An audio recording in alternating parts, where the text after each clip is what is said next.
د 215 البدر کلي اردو اړوند لومړی پلي محمد لیوا کې بېلابېل وصایت ترمیم شول. سلامونه او ستړي مه شئ. هیله ده چې خبر تر پای وګورئ او زموږ چینل سبسکرایب کړئ.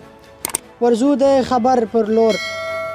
د 215 البدر کلي اردو اړوند د لومړی پلي محمد لیوا تخنیکي انجنیرانو او تخنیک امیریت پنځم اکمالاتي کنډک په هلو ځلو او ګډې همکارۍ سره 102 حموي ټانګونه و امبولانسونه او 10 انټرنیشنل موټر چې مخکې تخریب شوي وو ترمیم او ګټې اخیستنې ته چمتو کړل.